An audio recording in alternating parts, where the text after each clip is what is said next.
O site de notícias Metrópolis divulgou uma reportagem mostrando as ações de uma associação internacional que atua na Amazônia, fazendo a conversão de crianças e jovens indígenas do sexo masculino ao islamismo.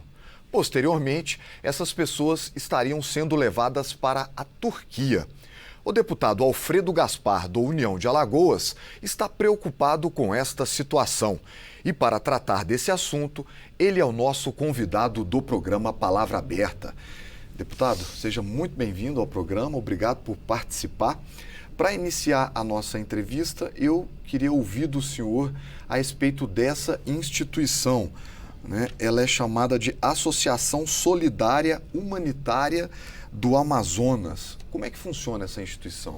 A ACHAN, essa associação islâmica baseada na Turquia, ela está inserida em território brasileiro. Não sabemos ainda se com ou sem autorização das autoridades e coaptando crianças e adolescentes para doutriná-las no islamismo e posteriormente levá-las à Turquia, onde se encontra atualmente alguns desses jovens e estão até o presente momento sem um conhecimento devido da situação deles pelas autoridades brasileiras.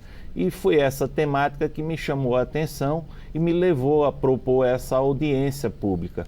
A audiência ocorreu, nós vamos dar outros passos para haver um conhecimento mais aprofundado das intenções dessa instituição estrangeira aqui em território nacional, coaptando esses indígenas bastante vulneráveis.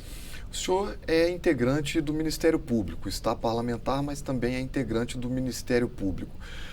Alguma coisa nessa história de pessoas de outro país virem até o Brasil para supostamente converter esses indígenas ao islamismo, para depois levar crianças e adolescentes de volta para a Turquia? Alguma coisa nessa história chamou a atenção do senhor? Olha, fui promotor de justiça há 24 anos, 2 vezes chefe do Ministério Público do meu estado de Alagoas, com muito orgulho. Mas saí da instituição para continuar com os mesmos propósitos na política. Olha, quando eu olhei a reportagem, eu vislumbrei a possibilidade do tráfico de seres humanos, que é o segundo crime mais lucrativo do mundo. E, infelizmente, ocorre também no país. Essa é uma possibilidade, mas não é uma certeza. A outra e a mais importante é descobrirmos a motivação desse pessoal aqui em território nacional, porque toda essa operação custa muito caro. E há indícios de haver uma movimentação financeira de suporte a essa associação, inclusive por países outros do Oriente Médio. Precisamos ter conhecimento, porque os nossos jovens estão sendo levados a outros países, sendo doutrinados em uma religião específica, e qual a verdadeira intenção de ir a um local com pessoas tão vulneráveis do país e coaptando essas pessoas e suas famílias para essa imigração a países tão distantes. O senhor comandou uma audiência pública na qual, pelo menos, houve o convite para que estivesse presente FUNAI, representantes do Ministério das Relações Exteriores, né, representantes do governo federal. Ali, o que o senhor percebeu, o que o senhor sentiu das autoridades que estavam presentes a respeito desse assunto? A ausência completa de políticas públicas para os indígenas. Essa é uma constatação real. Eu não falo de governo A ou de governo B, eu falo da realidade brasileira. Nesse caso específico, nós estamos trazendo à luz dos acontecimentos um fato relacionado a essa islamização, que só a islamização por si só não é o problema. Tanto que o Brasil teve a catequização, a evangelização. O problema é saber por que esse deslocamento, por que retirar essas pessoas de uma área de cultura nativa para levar para um país tão distante. E a outra situação que eu acho fundamental é saber como é que estão os nossos nacionais num país estrangeiro. deu para notar que a Polícia Federal está fazendo essa investigação, mas ainda está buscando essa motivação. Quanto à FUNAI, o que mais se chamou a atenção foi a falta de estrutura para o apoio aos indígenas.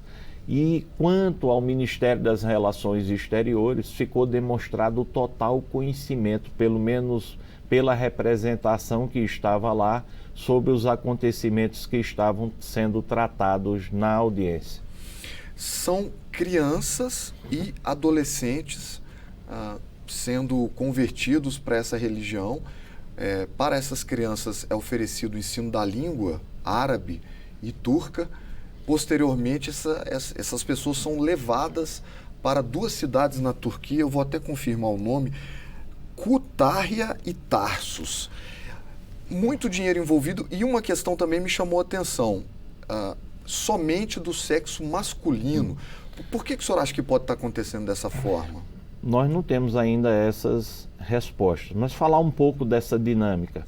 Esses estrangeiros vão a essas comunidades isoladas lá em São Gabriel da Cachoeira, que é um local de difícil acesso, retira esses adolescentes e crianças e estavam levando para um abrigo em Manaus.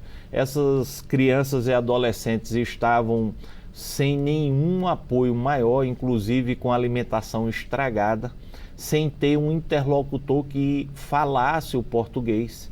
Depois de um tempo imiscuídos em aprender o Alcorão e islamismos, eram levados para São Paulo e depois levados para a Turquia. Alguns relatos falam de uma rigidez muito forte nesse aprendizado do Alcorão. Tem até relato aí falando que no início até corrente no pescoço, os jovens que foram levados para a Turquia eram ademoestados para ficarem mais rígidos no aprendizado. Outras crianças e adolescentes, depois de um tempo, devolvidos às suas famílias por conta da não adaptação. Enfim, qual a real intenção desse grupo estrangeiro em território nacional de coaptar nossas crianças e adolescentes bastante vulneráveis, que lá na região não se fala o português como língua única. Temos no mínimo mais 4 idiomas oficiais indígenas e ainda se fala o espanhol. É uma área de fronteira bastante vulnerável do território brasileiro. Esses indígenas foram proibidos de estarem sem roupa.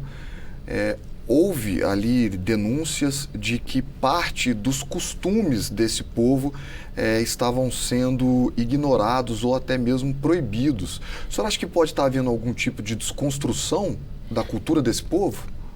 Houve relatos, por exemplo, que eles eram acostumados, faz parte da própria cultura, a tomar banho no rio. Passaram a ser proibidos. Com esse relato e outros que têm de forma superficial, há uma clara desconstrução da cultura originária. Mas esse é apenas um dos problemas. Precisamos saber a real motivação desse investimento estrangeiro em território nacional. Quais vão ser os próximos passos agora da Câmara e em conjunto com as autoridades policiais e demais? Nós estamos em instâncias diferentes. Propus essa audiência na Comissão de Relações Exteriores e Soberania Nacional. Primeiro, para a proteção da dignidade da pessoa humana, para evitarmos, por exemplo, o tráfico de seres humanos. E também da soberania nacional, estrangeiros em território nacional, sem a devida autorização das autoridades brasileiras para esse tipo de ação. Com a audiência, nós tomamos participação do que cada instituição estava fazendo. Da nossa parte, vamos cobrar mais empenho das autoridades brasileiras nas respostas, a participação do Ministério das Relações Exteriores, solicitar a conclusão da investigação da Polícia Federal, buscar fazer audiência pública e visita in loco lá no município dos acontecimentos, é um município maior do que Portugal, por exemplo. E também buscar ouvir outras entidades, a exemplo do que foi proposto pelo delegado Amon, lá da região do Amazonas, a exemplo da ONU. Precisamos trazer essas instituições para uma força coletiva. Esse é um caso que nós estamos olhando, mas precisamos olhar para o todo. Isso não é incomum em algumas partes do país. Isso servirá de parâmetro para que a gente possa propor legislação e solicitar o acompanhamento mais acurado das instituições brasileiras encarregadas de fiscalização. A investigação está apenas no início, eu já estendo o convite aqui para que o senhor possa retornar quando nós tivermos uma conclusão. Realmente é um caso que chama bastante atenção, então quando o senhor já tiver uma definição maior, eu já deixo o convite para que o senhor possa retornar. Viremos sim, e a nossa maior preocupação é que os nossos nacionais estejam bem. Muito obrigado pela participação, eu que deputado. Agradeço. E se você quiser rever ou compartilhar esta entrevista, basta acessar a página da Câmara dos Deputados na internet ou procurar pelo nosso canal no YouTube. Siga também as nossas redes sociais, Instagram, TikTok, Facebook e Twitter. Muito obrigado pela audiência e até a próxima.